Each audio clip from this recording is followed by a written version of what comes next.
Hi guys, this is Subho and you are watching Make English Easy YouTube channel. আজকে আমরা আলোচনা করব WBP আবগারি মেন 2020 এক্সামের প্র্যাকটিস সেট, ইংলিশের প্র্যাকটিস সেট, সেট নাম্বার 1। ভিডিওটি স্কিপ না করে দেখতে থাকো। আমাদের প্রথম কোশ্চেন আছে, choose the right word that can be substitute for the given words or phrase। এক কথায় কি ওয়ান ওয়ার্ড সাবস্টিটিউশন, নিচে যে লাইনটা দেওয়া আছে বা ফ্রেজটা দেওয়া আছে তো সেইটাকে একটা শব্দের দ্বারা প্রতিস্থাপন করতে হবে, সাবস্টিটিউট করতে হবে। চারটা অপশন। আগে মেন পয়েন্টটা কি বলেছে দেখি, ফ্রেজটা one who is not easily pleased with anything, মানে একজন ব্যক্তি যাকে কোনো কিছুতেই সহজে খুশি করা যায় না, সেরকম ব্যক্তিকে আমরা কি বলি? চারটা অপশান আছে। প্রথমে আছে অ্যারোগেন্ট। অ্যারোগেন্ট মানে কি? অ্যারোগেন্ট মানে হচ্ছে ঔদ্ধত্য, তাহলে নিশ্চয়ই এটা হচ্ছে না। পরেরটা হচ্ছে রেকলেস। রেকলেস মানে বেপরোয়া। 3 নম্বরে আছে ফেস্টিডিয়াস। ফেস্টিডিয়াস মানে খুঁতখুঁতে, তাহলে এটাই উত্তর হবে, ফেস্টিডিয়াসটা। ফেস্টিডিয়াসটা আমাদের আনসার হবে। আর 4 নম্বর যেটা আছে সেটা হচ্ছে ফ্যানেটিক। ফ্যানেটিক মানে ধর্মান্ধ বা কোনো কিছুর প্রতি অন্ধবিশ্বাস, অতিরিক্ত অন্ধবিশ্বাস যে ব্যক্তির মধ্যে থাকে তাকে বলে ফ্যানেটিক। তাহলে আমাদের এটা হয়ে গেল খুঁতখুঁতে, অর্থাৎ যাকে সহজে খুশি করা যায় না। 2 নম্বর আছে fill in the blanks with appropriate preposition. খুব ইম্পর্টেন্ট জিনিস অ্যাপ্রোপ্রিয়েট প্রেপোজিশন। কোয়েশ্চেনটা দেখতে হবে, he is accused dash theft. Accused মানে অভিযুক্ত, আর থেফট মানে চুরি। মানে সে চুরির জন্য, চুরির দায়ে অভিযুক্ত বা চুরির জন্য অভিযুক্ত। অনেকগুলো মানে হবে, কিন্তু অ্যাপ্রোপ্রিয়েট প্রিপোজিশনের ক্ষেত্রে সবসময় ফ্রেজের ট্রান্সলেশন করলে সঠিক উত্তর আসবে না, তার থেকে ভালো প্র্যাকটিস করা। অ্যাকিউজডের পরে সবসময় অ্যাকিউজড হচ্ছে এমন একটা ভার্ব যে ভার্বটা অফ প্রিপোজিশন ফলো করে, তাহলে অ্যাকিউজডের পরে অফ হবে, কারণ শুনতে ভালো লাগবে। অ্যাকিউজড ফর হতে পারে চুরির জন্য, অ্যাকিউজড টু হতে পারে, অ্যাকিউজড বাই হতে পারে, শুনতে সব রকমই ভালো লাগবে, কিন্তু উত্তর হবে অ্যাকিউজড অফ। অ্যাকিউজডের পরে সবসময় আমরা অফ প্রিপোজিশনই ব্যবহার করি। তো এরপর 3 নম্বর কোশ্চেন, একই, এটা অ্যাপ্রোপ্রিয়েট প্রিপোজিশন থেকে আসে। The title Bharat Ratna was conferred dash Pranab Mukherjee in the year 2019। Bharat Ratna যে পুরস্কার সেটা দেয়া হয়েছিল প্রণব মুখার্জিকে 2019 সালে। তো এখানে আমাদের কোন প্রিপারেশনটা বসাতে হবে? আমাদের খেয়াল করতে হবে এখানে শব্দটা কনফার্ড, কোনো ব্যক্তিকে টাইটেল দেওয়া, এই অর্থে কনফার্ড শব্দটা ব্যবহার হয়। তো কনফার্ডের পরে সববার এটা একটা ফিক্সড প্রিপারেশন। কনফার্ডের পরে সব ক্ষেত্রে আমরা অন বসাবো, প্রতিটা ক্ষেত্রে আমরা অন বসাবো। ইন টু বাই কোনোটাই হবে না, কনফার্টের পরে প্রতিবারে আমরা অন বসাবো। সেটা ভারতরত্ন হোক বা যে কোনো ধরনের কোনো টাইটেল হোক, অভিধা হোক, সব ক্ষেত্রে আমরা অন বসাবো। পরের question, choose the most appropriate meaning of the given idiomatic phrase. একটা এখানে ইডিওমেটিক ফ্রেজ দেওয়া আছে, সেটার অ্যাপ্রোপ্রিয়েট কী মানে হবে সেগুলো অপশান থেকে আমাদেরকে বের করতে হবে। ইডিওমেটিক ফ্রেজটা কি? Birds eye view. এই যে কথাটা বার্ডস আই ভিউ, এটার কী বানানো হতে পারে? 4টা অপশান আছে। ফার্স্ট অপশান আছে টু লুক অ্যাটেন্টিভলি, মানে মনোযোগ সহকারে তাকানো। 2 নম্বরে আছে শার্প আইসাইট, মানে কি তীক্ষ্ণ দৃষ্টিশক্তি। 3 নম্বরে আসে এ জেনারেল ভিউ ফ্রম অ্যাবাভ, কোনো কিছু জিনিসকে উপর থেকে দেখা, অর্থাৎ ভাষা করে দেখা। আর 4 নম্বরে আছে থরো মানে কি পুঙ্খানুপুঙ্খ, একদম ইন ডিটেল। উত্তরটা আমাদের যেটা হবে সেটা হচ্ছে সি এরটা, a general view from above, মানে কি ভাষা করে দেখে যাওয়া। যেমন আমরা পরীক্ষার সময় যখন একসাথে অনেকগুলো জিনিস আমাদেরকে দেখতে হয়, আমরা উবড়ে দেখে চলে যাই, সেটাকে বলা হয় ইডিয়মের ভাষায় বার্ডস আই ভিউ। পরের question 5 number, choose the right antonyms from the given words. Antonyms মানে কি? অ্যান্টোনিমস মানে হচ্ছে বিপরীতার্থক শব্দ। এখানে যে শব্দটা দেওয়া আছে আর কোনটা বিপরীত শব্দ হবে দেখতে হবে। ফার্টাইলের বাংলা কি? ফার্টাইল হচ্ছে ফলপ্রসূ। তো এর যদি বিপরীত কী হবে, যা ফলপ্রসূ নয় সেরকম কিছু, অফলপ্রসূ যেটা, সেটা। প্রথমে আছে ফ্যাটালিস্ট মানে হচ্ছে ভাগ্যে বিশ্বাসী, যে ভাগ্যের উপর বিশ্বাস করে। 2 নম্বর হচ্ছে ব্যারেন মানে অ্যাকচুয়ালি বাঁচা, অর্থাৎ অফলপ্রসূ। এটাই হবে আমাদের উত্তর, কিন্তু বাকি মানেগুলো দেখে নেব। 3 নম্বরে আছে ব্যাংক্রাফট মানে দেউলিয়া, যে তার ঋণ শোধ করতে পারেনি ব্যাংকের কাছে, সে হচ্ছে ব্যাংক্রাফট। 4 নম্বর হচ্ছে ফ্রুটফুল মানেও ফলপ্রসূ। এটা যদি সমার্থক শব্দ থাকতো, সিনোনিম থাকতো, তাহলে এটা আমরা ফ্রুটফুল করতাম, কিন্তু বলেছে আমাদের অ্যান্টোনিমস অর্থাৎ বিপরীত শব্দ, তাই আমাদের উত্তর হবে barren. 6 number question, choose the misspell words. এখানে যে 4টা অপশান দেওয়া আছে তার মধ্যে যে কোনো একটা বানানে ভুল দেওয়া আছে, সেটা আমাদেরকে আইডেন্টিফাই করে বের করতে হবে। 1 নম্বরে কী আছে? হেয়ার, HRE, হেয়ার মানে কি খরগোশ, সুতরাং ভুল নেই। পরেরটা আছে FLOUR, WER নয় কিন্তু UR, ফ্লাওয়ার মানে কি ময়দা, অনেকে এটা ভুল মনে হতে পারে W নেই বলে, তো এটা হচ্ছে ময়দা। পরেরটা হচ্ছে এক্সপান্ড মানে বিস্তার লাভ করা, এটাও ভুল নেই। এবার 4টা তাহলে নিশ্চয়ই ভুল থাকবে, দেখতে হবে। INDEPENDANC, ইন্ডিপেন্ডেন্স মানে স্বাধীনতা।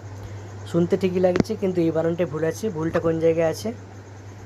ইন্ডিপেন্ডেন্স এমন একটা বানান, এর মধ্যে 3টা আছে, INDEPEN, এখানে এ আছে, এর জায়গায় ই হবে, ENC, আর এক কথায় সবগুলোই ই হবে। ইন্ডিপেন্ডেন্স মানে হচ্ছে স্বাধীনতা, আর এটা ভুল আছে, ডি এরটা উত্তর। এরপর 7 number question, substitute the phrase from the following words. এটা একটু আগে এই ধরনের কোশ্চেন হয়েছে, মানে 1 ওয়ার্ড সাবস্টিটিউশন করতে হবে। কি আছে না, a person who regards the whole world as is country, একজন ব্যক্তি যে সারা বিশ্বকেই নিজের দেশ হিসাবে মনে করে, তো তাকে কি বলা হয় এক কথায়? 1 নম্বর হচ্ছে ফিলান্থ্রপিস্ট মানে বিশ্বপ্রেমিক, এটা অনেকের মনে হতে পারে কিন্তু এটা নয়। 2 নম্বর হচ্ছে পলিগ্যামি মানে যার অনেকগুলো হাজব্যান্ড আছে, সেরকম মহিলা, তিনি হলেন পলিগ্যামি। 3 নম্বর হচ্ছে কসমোপলিটান হচ্ছে সার্বজনীন। আর 4 নম্বর হচ্ছে প্যাট্রিয়ট মানে দেশপ্রেমিক। আমাদের উত্তর হবে কসমোপলিটান, সার্বজনীন, গোটা বিশ্বকে যে বিশ্বজনীন বা সার্বজনীন কথাটা একই মানে, তো যে সারা বিশ্বকে নিজের দেশ বলে মনে করে তাকে আমরা বলি কসমোপলিটান বা ইউনিভার্সাল।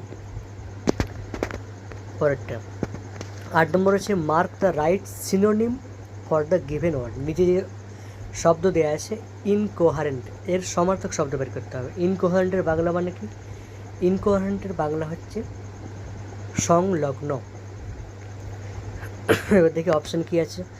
1 নম্বর অপশান আছে ইনকনসিস্টেন্ট মানে অসংলগ্ন, তাহলে এটা বিপরীত শব্দ, সরি এটা সমার্থক শব্দই হচ্ছে, কারণ ইনকোহারেন্ট মানে অসংলগ্ন, আর ইনকনসিস্টেন্ট মানেও অসংলগ্ন। আগে বাকিগুলো দেখি, তারপর উত্তরে আসছি। এরপর হচ্ছে রেলিভেন্ট। রেলিভেন্ট হচ্ছে প্রাসঙ্গিক। সি আছে কম্পিটেবল। কম্পিটেবল মানে যোগ্য, মানানসই। আর স্টেবল মানে স্থির। স্থির হচ্ছে নি, যোগ্য হচ্ছে নি, রেলিভেন্ট হচ্ছে প্রাসঙ্গিক, এটা হচ্ছে নি।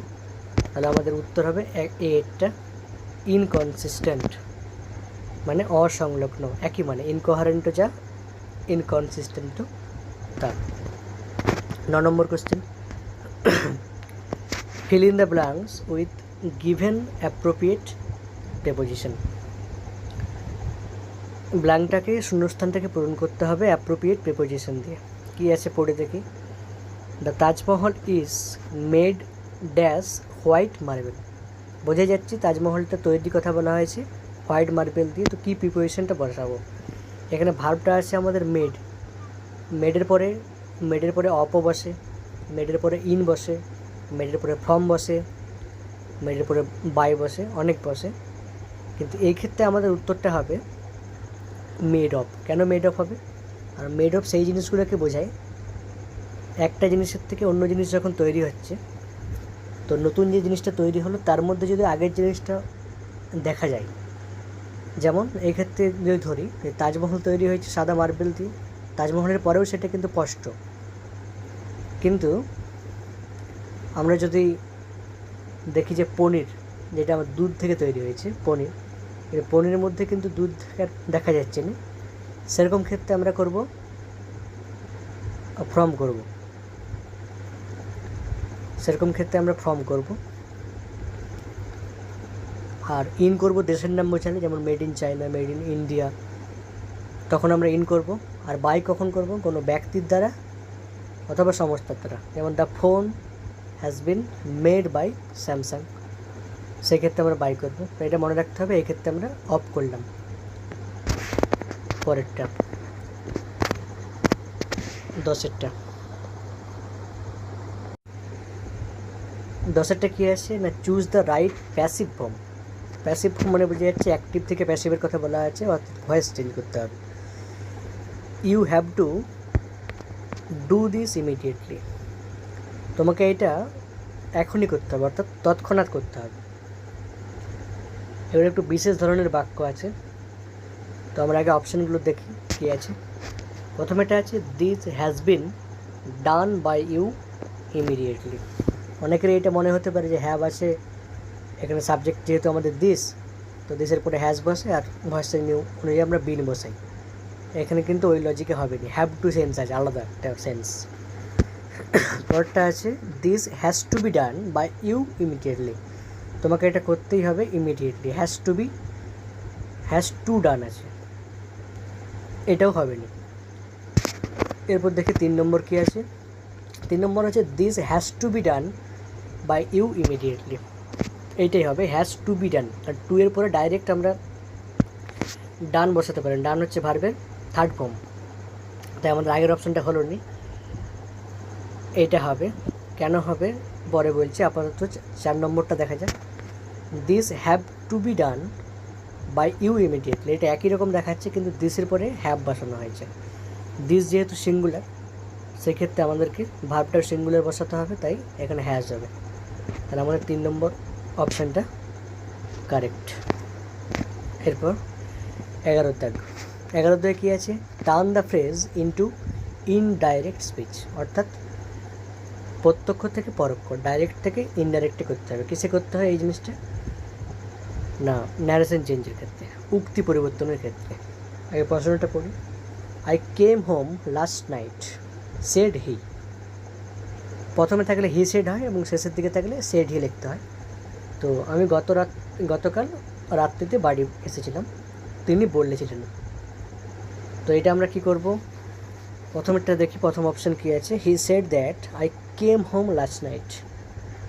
হি সেড ঠিকই আছে, দ্যাট ঠিক আছে, কিন্তু এখানে কোনো টেন্সে চেঞ্জ হয়নি। আয়ের পরে কেম আছে, কেম বসানো হয়ে গেছে, যেমন আছে তেমন বসে দিয়েছে, সুতরাং এটা হচ্ছে না। বিয়ের অপশানটা কী আছে। He said that he had come home the previous night. সে বললো যে, এখানে সে কালকে এসেছিলো, এখানে লাস্ট নাইটটা প্রিভিয়াস নাইট হয়েছে। আর যেহেতু এই টেন্সটা আই কেম হোম, এটা সিম্পল পাস্টে আছে। ন্যারেশন চেঞ্জের নিয়ম হচ্ছে সিম্পল পাস্টে থাকলে এটা কিসে এসে যায়, পাস্ট পারফেক্টে এসে যায়। সুতরাং বিয়েরটা কিন্তু আমাদের পাস্ট পারফেক্টে আছে, এটা উত্তর হওয়ার চান্স আছে। আগে বাকিগুলো দেখি। এরপর সিএরটা আছে he told that he came home the previous night. এখানে টোল্ড এসে যাচ্ছে, টোল্ডটাই আমাদের ভুল। টোল্ড কখনো হতে পারেনি, কারণ শুধু সেড আছে। যদি সেড টু থাকে তবে আমরা টোল্ড করি, নতুবা সেড যেমন আছে তেমন রেখে দিই। ডি এর দাগে আছে he told that he had come the last night. এখানে আবার লাস্ট নাইটটা কোনো চেঞ্জ হয়নি। অ্যাকচুয়ালি আমরা জানি লাস্ট নাইটকে চেঞ্জ করে দ্য প্রিভিয়াস নাইট করতে হয়, তাই আমাদের বি এর অপশানটা হবে কারেক্ট অ্যান্সার। এরপর 12 দাগ আর শেষ দাগ। 12 দাগের কী আছে, choose the correct spelling from the following option. একটাতে আমাদের ছিল যে ভুল বানানটা খুঁজতে হবে, এখানে সঠিক কোনটা, অর্থাৎ একটা সঠিক থাকে বাকি 3টে কিন্তু আমাদের ভুল থাকবে, আমাদের সঠিকটা খুঁজতে হবে। 1 নম্বর আছে অ্যানোনিমাস, মানে অজ্ঞাত। যদি এখানে বানানটা কিন্তু ভুল আছে, বানানটা ANONI হবে না, NY হবে, তো এটা ভুল। পরেরটা হচ্ছে ভেরিয়াস, আমরা ভেরিয়াস বানান জানি যে বিবিধ, VARIOUS হয়, URS সরাসরি হয়নি, তার আগে ও বসে, সুতরাং এইটা ভুল আছে, এটা উত্তর হবে না, সঠিক চেয়েছে। আর দুটো আছে। এবার আছে কারেকশন, CORRECTION। কারেকশন মানে সংশোধন, এই বানানটা কোনো তো ভুল দেখতে পাচ্ছি না, এটি হওয়ার কথা। 4 নম্বরটা তবুও দেখে নিই। 4 নম্বর হচ্ছে অপটিমিস্ট। 4 নম্বরটা আছে অপটিমিস্টটাও এখানে আমাদের সঠিক বলে মনে হচ্ছে। তাহলে এই দুটোই আমাদের সঠিক হয়ে যাচ্ছে।